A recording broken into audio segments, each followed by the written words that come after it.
Santiago, la Sierra Nevada de Santa Marta es un escenario, como muchos otros en este país, del conflicto armado y político que se vive. Usted lleva 14, 16 años trabajando allá. Me voy para 17. Para 17. Y básicamente ha tenido que lidiar con paramilitares en la parte de abajo, guerrilla, Sí. me imagino en la parte de arriba. ¿Cómo ha sido trabajar en esas condiciones estos años? Es raro, con Juan Orrantia, con otro antropólogo muy amigo mío, que también trabajó en esa época, tenemos un pequeño proyecto fotográfico. Él es antropólogo visual y trabaja en la Universidad de Witwatersrand y tiene una serie que se llama The Afterlife of Coca, la vida después de la coca, en la cual miramos un poco lo que pasaba en la zona en esa época, porque entre el 2000 y el 2007, que fue entre el 99 y el 2007, que fue cuando yo arranqué a trabajar allá, y el 2007 fue la época en que se desmovilizaron los paramilitares, era imposible tomar fotos de lo que ocurría. Si uno sacaba la cámara, pues no volvía a la casa. Y eso pasaba en todas partes, en tierra adentro también pasaba. En tierra adentro me tocó ver, yo estaba haciendo la arqueología de rescate para el nuevo colegio de San Andrés y un día apareció un muerto ahí, y era la guerrilla que había matado a un ladrón y era un indígena además. Pues en la sierra, pues todo el corredor de acceso era controlado por los paramilitares, hasta el punto pues que, como tengo una ponencia del Congreso de Bioética, muchos años después, Hernán Giraldo me mandó saludos desde la cárcel en Virginia. ¿Cómo es la confusión de los apellidos de Hernán Giraldo y Santiago No, Giraldo? es complicadísima, es complicadísima, es complicadísima. Una vez íbamos en una buseta, en la buseta La Huachaca, Perico Palomino. Habíamos salido de Ciudad Perdida, íbamos camino a Santa Marta y nos para la policía. Yo iba en la banca de atrás. Entonces nos piden a todos las cédulas. Los policías vuelven y se montan y empiezan a devolver las cédulas y devuelven las de, ¿qué les digo yo? Rudecindo Giraldo, Diego Giraldo y Santiago Giraldo al mismo tiempo. Pues yo estaba sentado al lado de dos de los hijos de Hernán, que daba la casualidad que eran de los hijos buenos, porque eran evangélicos. Pero entonces obviamente apenas toda la buseta oyó Giraldo, Giraldo, Giraldo, se voltearon, ¿no? El arqueólogo. ¿No? Y después se volvieron a voltear y entonces pues es bien complicado. Y algunos de los guías me maman gallo y me dicen, no joda, viejo Santi, la verdad es que usted ha podido trabajar aquí porque usted con ese apellido, no joda, ese apellido pesa. No. Entonces era una situación complicadísima. Lo que te digo, sentándonos también con Mariel Rosario Ferro, que trabajó en la época ya, pues yo no sé si uno tenía como una combinación de inocencia y estupidez terrible, pero pues entrábamos muchas veces sin saber qué nos iba a pasar. Y lo mismo nos pasó también con Alejandro Bernal y con Silvia Monroy cuando hicimos el trabajo en el Piedemonte Llanero. Entre las FARC y los paramilitares nos pararon como 5 o 6 veces. Tuvimos entrevista de hora y media con comandante de frente en Arriba del Morro, que no sabíamos pues si nos iban a devolver o no, pero al final pues uno como arqueólogo termina siendo como un loquito chévere, ¿no? Es como, y muchas veces como ni siquiera entienden qué es lo que está haciendo uno, entonces le preguntan, a mí me han preguntado muchas veces, no joder, ya encontró el dinosaurio. Pues sí. Sí, entonces era una situación difícil, complicada, que yo creo que hasta ahora muchos de los que la vivimos estamos como empezando a analizar ya desde un punto de vista antropológico realmente qué consecuencias tuvo eso. En el caso nuestro, nosotros lo que te digo, no sé si era una combinación de inocencia y estupidez y realmente seguíamos saliendo a campo, pero sé que hubo para una generación posterior a la mía, pues que no se podía salir a campo. De acuerdo. No se podía, hasta ahora se está pudiendo volver a salir a campo. Y una generación, porque si uno lo ve en términos de generaciones, recuerdo que en las salidas de campo que uno hacía en la Universidad Nacional era perfectamente posible que se encontrara uno con 2 o 3 patrullas de la guerrilla, los parara, les echara el carretazo, muchachos, sigan trabajando por el país y sigan. Después vino un momento en el que se agravó tanto el conflicto en que eso ya no pasaba. Y era muy peligroso tener esa clase de encuentros. Sí, era muy, muy peligroso, sobre todo si no sabían quién era uno. Exacto. Entonces, para entrar a ciertas zonas tocaba mandar razón y con alguien conocido y tocaba esperarse a que le devolvieran a uno la razón. Además de eso, pues no sabía uno realmente con quién estaba hablando y que le dijeran, no, sí, puede entrar, pero entonces solo puede entrar hasta tal parte. O si entra hasta tal parte, entonces no puede entrar hasta la otra porque hasta tal parte está, pues dependía de con quién estuviera negociando uno, si con los paramilitares o con la guerrilla. Entonces si estaba uno negociando con la guerrilla, entonces también le decían, uno puede entrar hasta tal parte, que es hasta donde controlamos, pero si se pasa de ahí, no respondemos. Y los paramilitares lo mismo. Y en el caso, pues en este caso, cuando estábamos haciendo lo del Piedemonte Llanero, era complicadísimo porque era un camino colonial. Entonces iba uno pasando, ¿no? Y se encontraba con el uno y, no, sí, pero pues de aquí en adelante no respondo. Bueno, está bien. Y era guerrilla, paras, ejército, guerrilla, paras, ejército, guerrilla, paras, ejército. Pero pues así era el trabajo. De campo. Ok. Una última pregunta del público, ya para cerrar. Si hay alguien que quiera preguntar. Sí, con respecto...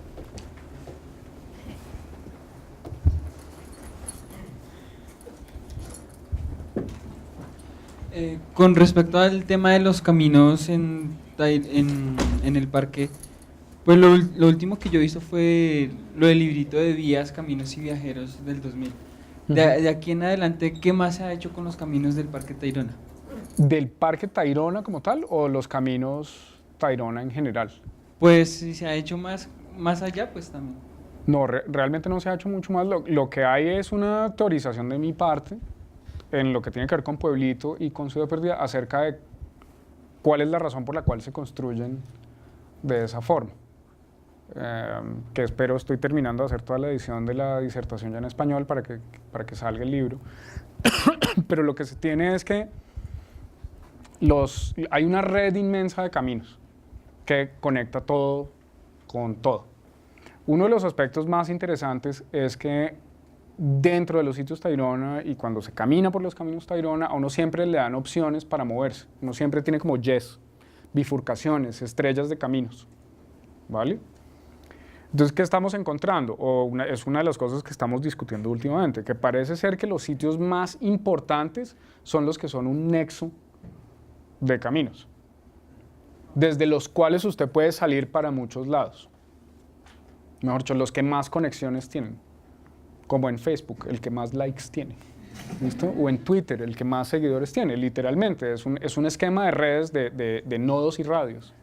Entonces, eso es lo que estamos empezando a explorar porque, a diferencia nuestra, cuando usted camina dentro de Ciudad Perdida o camina dentro de Pueblito, usted siempre tiene múltiples opciones. Aquí solo podemos salir por allá, y creo que eso es un closet, es más. No ni siquiera podemos salir por allá, solo tenemos una opción para salir, ¿no es cierto? A nosotros nos gusta restringir el acceso y nos gusta dirigir el tráfico de una manera muy particular. Bueno, ellos tenían otra forma completamente distinta de pensar eso, entonces es radicalmente distinta en el sentido en que a usted siempre le dan opciones. Lo que pasa es que las opciones que le dan ellos a usted son las únicas que hay. Usted puede caminar por donde quiera, ¿vale? Pero se tiene que mantener en esos caminos. No se puede salir de esos caminos. Entonces, lo que se controla en estos casos es la circulación por esquemas de fricción, además, pero el acceso no. El acceso no es tan importante porque usted no tiene muros entre las terrazas que no permitan la entrada de alguien o que no permita la visual. Entonces, eso es un poco lo que estamos empezando a explorar. Lo que pasa es que para poder definirlo bien, pues toca tener material comparativo. Por eso es que estamos ampliando la muestra a más sitios Tayrona. Ahorita lo que estamos tratando de explorar es ver si podemos utilizar LIDAR porque nos ahorra muchísimo tiempo a la hora de encontrar los sitios, porque todos están metidos debajo del bosque. y queremos ver si sí nos alcanza a dar los caminos. Es lo suficientemente preciso. Lo que pasa es que se ha ensayado en áreas que son muy sencillas, como el área maya, pues que eso es plano y hay pirámides. Entonces, pues, es como, duh. En cambio, en una zona como la sierra, que es supremamente difícil, donde toca volar o con dron o con helicóptero, pues ya es mucho más complicado. Eso es un poco lo que estamos haciendo. Santiago, la mayoría de nuestro público está conformado básicamente por estudiantes de arqueología y estudiantes de antropología. Para cerrar, ¿algún mensaje para ellos? Aparte de persistir e insistir. Sí, miren, la carrera obviamente no les va a dar todo. Y depende muchísimo de dónde termine uno trabajando. En mi caso en particular me ha tocado aprender de sistemas sépticos, arquitectura, logística, manejo de proyectos, todo lo que ustedes quieran. En este momento coordino todo lo que es investigación, conservación arriba en Ciudad Perdida y además de eso mantenimiento de infraestructura. Entonces, la carrera, no esperen que la carrera les vaya a dar eso, sino que son herramientas que hay que adquirir y que uno tiene que estar pendiente también de qué es lo que a uno le gusta y qué es lo que necesita. Entonces, por un lado no piensen eso, por el otro lado hay que seguir estudiando. Hay que seguir estudiando. Por lo menos a mi modo de ver, uno cada vez se da cuenta que, incluso a nivel postdoctoral, que es tanto lo que le falta a uno por aprender, que uno tiene que seguir leyendo. En el caso de mis estudiantes, una de las cosas que he tratado de decirles es lean más, tienen que leer mucho más y además de eso, ser más cuidadosos con la lectura porque en este momento con internet pues hay demasiado. Antes cuando nosotros estábamos estudiando pues era un problema terrible conseguir un artículo y la fotocopia de un artículo. Hoy en día tiene uno el otro problema, que es que está uno tratando de escribir algo y encuentra todo. Y encuentra tanto que no sabe qué hacer con eso. Entonces también empezar a practicar una lectura crítica, porque no todo lo que es publicado, no todo lo que está publicado es bueno. No simplemente porque está publicado es bueno, entonces hay que ser mucho más críticos. Y hay que leer con mucho más cuidado. Y hay que saber tomar distancia de los problemas que estamos manejando. En mi caso, les digo, a mí, por ejemplo, siempre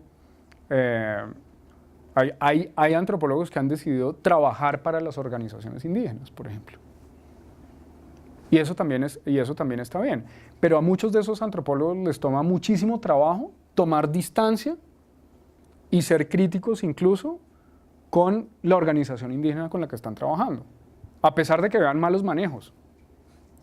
O a pesar de que vean que alguien está haciendo algo terrible, ¿no? Entonces, una gran parte del trabajo del antropólogo es poder dar ese paso atrás. Eso es supremamente importante. Sea uno, de la misma forma que uno como antropólogo es crítico con el, no sé, con el procurador, ¿no? O con quien sea, es crítico con lo propio, pues ese paso atrás, esa toma de distancia es increíblemente importante.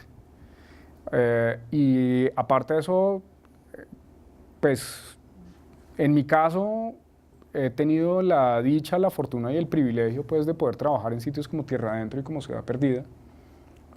Lo que nosotros hacemos realmente cuando lo podemos hacer profesionalmente es un privilegio.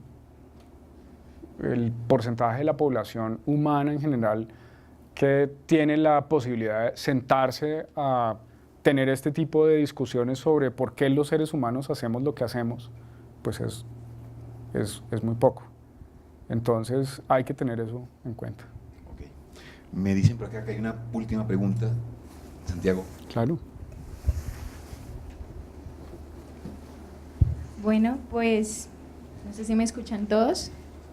Yo creo que soy la única que no estudio arqueología ni antropología. Soy estudiante de psicología y pues estoy aquí súper emocionada de escuchar, por supuesto, la invitación de Diego y sus experiencias tan preciosas, porque nunca había estado en un evento de antropología, ni mucho menos de arqueología. Y a partir de aquí me surge una pregunta de escucharlo, todo lo que comentas.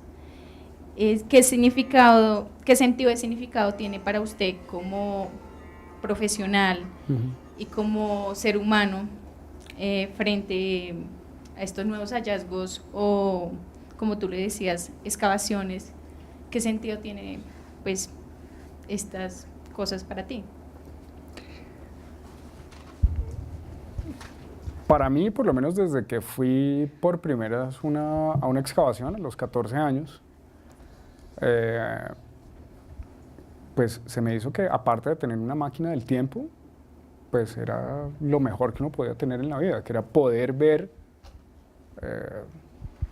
poder tratar de entender lo que habían hecho unos seres humanos hacía miles de años, y uno estaba teniendo el privilegio de poderlo tratar de inferir a partir de eso que estaba excavando.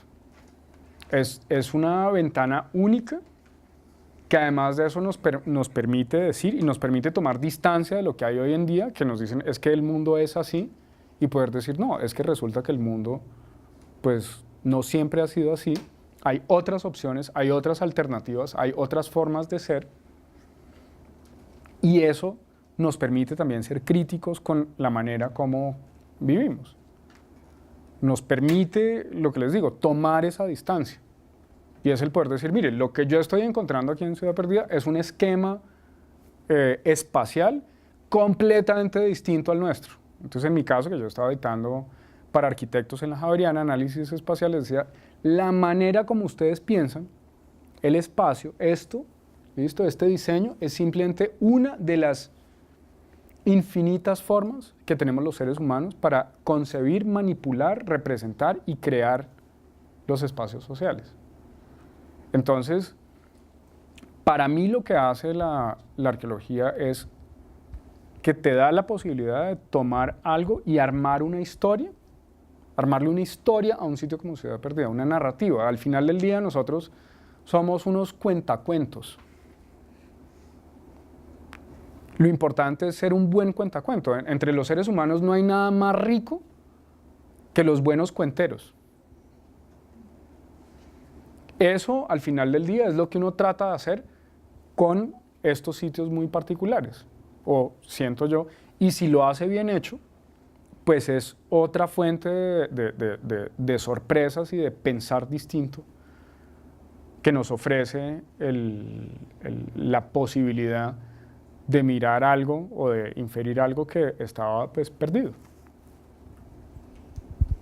Bueno, Santiago, muchísimas gracias por aceptar esta invitación. No, Muchísimas gracias a todos ustedes. Les voy a pedir un aplauso para Santiago, por favor.